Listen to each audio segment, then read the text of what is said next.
नमस्कार बच्चों, मैं आपकी हिंदी की अध्यापिका दर्शना।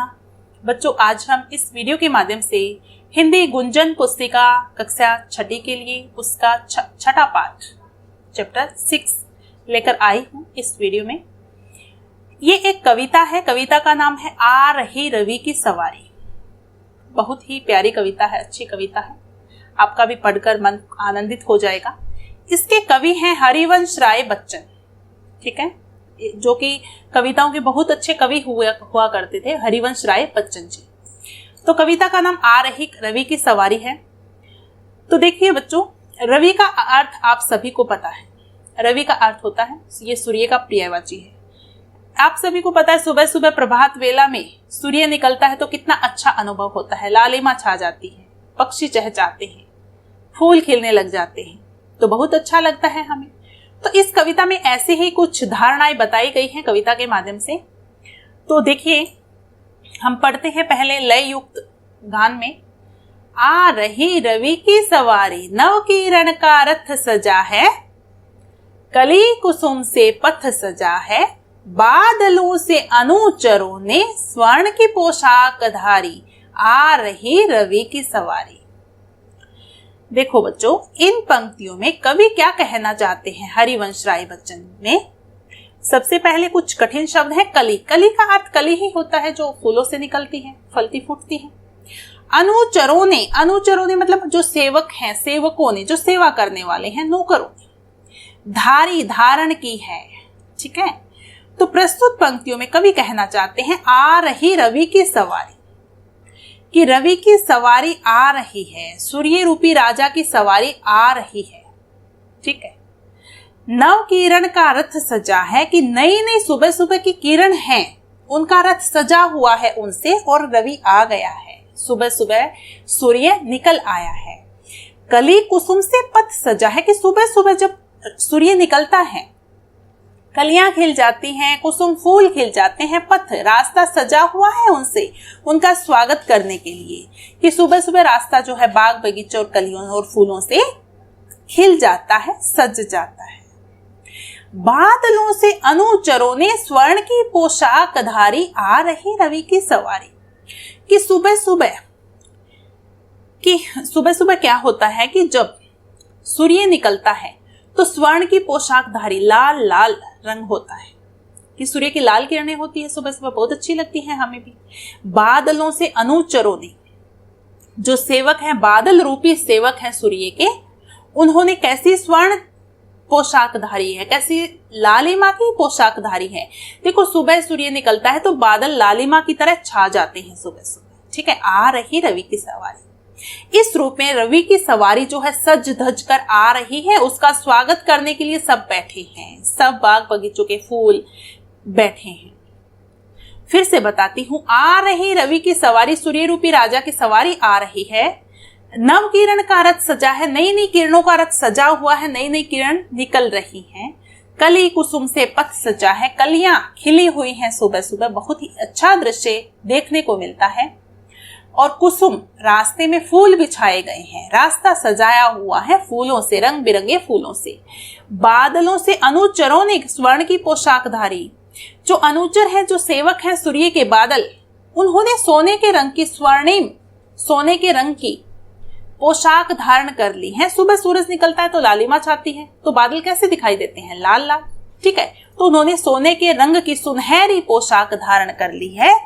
इस रूप में सजी धजी रवि की सवारी आ रही है। समझ आया? अब हम देखते हैं दूसरा पद्यांश। विहग बंदी और चारण गा रहे हैं कृति गायन, छोड़कर मैदान बागी, तारकों की फौज सारी, आ रही रवि की सवारी। यहाँ पर कुछ कठिन शब्द हैं। देखिए, बंदी होता है वंदना करने वाला, गुणगान करने वाला। चारण का अर्थ होता है, चारण क्या होता है, जो किसी की प्रशंसा के लिए गीत गाते हैं, वीरों की प्रशंसा के लिए, ठीक है, गीत गाने वाला। फिर है कीर्ति, होता है प्रशंसा करना। छोड़कर मैदान भागी, युद्ध क्षेत्र से भाग जाना। तारकों, तारे और नक्षत्र जहां पर होते हैं उनकी बात की जा रही है। तो इन पंक्तियों में कवि क्या कहते हैं, विहग बंदी और चारण गा रहे हैं कीर्ति गायन, कि सुबह सुबह सब बिजी हैं, सब व्यस्त हैं, ठीक है, कोई कुछ कर रहा है, कोई कुछ कर रहा है, सुबह के समय में सब बिजी रहते हैं। सुबह उठते ही आप सभी को पता है हम भी बिजी हो जाते हैं, हमारी जिंदगी में बहुत व्यस्त हो जाते हैं। तो सुबह सुबह सब व्यस्त हैं। विहग पक्षी, बंदी कौन होता है? वंदना करने वाले, गुणगान करने वाले। और चारण, चारण यहाँ पर प्रशंसा के गीत गाने वाले, गा रहे हैं, कीर्ति गायन, सब प्रशंसा के गीत गा रहे हैं।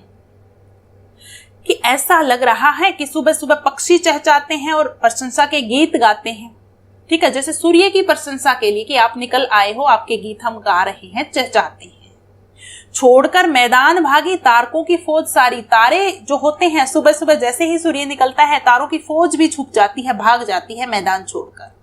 कि सूर्य की रथ की सवारी को देखकर सब खुश हो जाते हैं और तारे भी मैदान छोड़कर भाग जाते हैं। आ रही रवि की सवारी, विजय रूपी राजा की सवारी, विजय रूपी सूर्य जो होता है उसकी सवारी जो आ रही है, ठीक है। कि कवि कल्पना करता है कि हारी हुई फौज के जो सैनिक है वो भाग जाते हैं और विजयी सैनिक यहाँ पर रहते हैं और सूर्य निकल आता है और सभी रवि के निकलने पर उनका गुणगान करते हैं, ठीक है। चलो आगे पढ़ते हैं। चाहता उछलूं विजय कह, पर ठिठकता देख कर यह, रात का राजा खड़ा है राह में बनकर भिखारी, आ रही रवि की सवारी। क्या कहा जाता है पंक्तियों में? ठिठकता का अर्थ होता है एकदम से रुक जाना, सहसा, अचानक रुक जाना। कवि कहते हैं चाहता उछलूं विजय कह।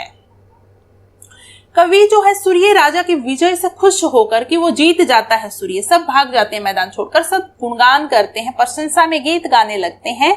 तो विजय से खुश होकर उछलना चाहता है, खुश होना चाहता है। पर ठिठकता देखकर यह रात का राजा खड़ा है, परंतु चंद्रमा जो है रात का राजा सहसा रुका हुआ है, रात का राजा चंद्रमा रास्ते में भिखारी बनकर खड़ा है। क्योंकि भिखारी क्या है, किससे रोशनी प्राप्त करता है चंद्रमा? सूर्य से, है ना, तो वो कुछ मांगता ही है।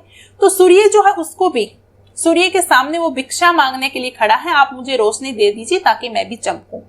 तो सूर्य जो है क्या है? सर्वोपरि है, विजयी है और सूर्य की रोशनी से ही सब चमकते हैं। चांद भी सूर्य की रोशनी से ही चमकता है, आप सबको पता होगा। जब चांद पर सूर्य की चमक पड़ती है तभी वो चमकता है। तो यहाँ पर क्या कहा गया है? चाहता उछलूं विजय कह। कवि कह रहे हैं कि मैं बहुत खुश हो रहा हूं और मैं यह चाहता हूं कि उछल उछल कह दूं कि सूर्य जो है जीत गया है, यही विजयी है। पर ठिठकता देखकर यह रात का राजा खड़ा है, फिर अचानक रुक जाता है। चंद्रमा की दशा देखकर ठिठक जाता है अचानक में, है कि रात का राजा चंद्रमा भी खड़ा है, भिखारी बनकर खड़ा हुआ है। क्योंकि चंद्रमा सूर्य के प्रकाश से प्रकाशित होता है तो उसको भी क्या चाहिए? चांदनी चाहिए सूर्य के प्रकाश से। तो सूर्य रूपी राजा जो है वो विजयी है, सब सर्वोपरि है और वो सवारी ऐसे आती है कि सब जगह पे आनंदित हो जाता है सूर्य को देखकर। हम भी अपना कार्य शुरू कर देते हैं, सुबह सुबह का माहौल देखकर, सूर्य को देखकर हमें भी खुशी होती है। तो कवि ने इस कविता के माध्यम से बहुत ही सुंदर ढंग से सूर्य को विजयी राजा माना है जो कभी हार नहीं मानता। और ये सही भी है कि मुझे भी ये बहुत अच्छा लगा, क्योंकि सूर्य को हम सर्वोपरि मानते हैं, सूर्य के बिना तो ये सृष्टि का जीवन भी संभव नहीं है। तो आपको ये कविता कैसी लगी मुझे जरूर बताना, क्योंकि जब तक आप कमेंट बॉक्स में लिखकर नहीं बताओगे कैसी लगी तो मुझे कैसे पता चलेगा आपको समझ आई कि नहीं आई। और बच्चों लाइक जरूर कर दीजिए और शेयर कर दीजिए।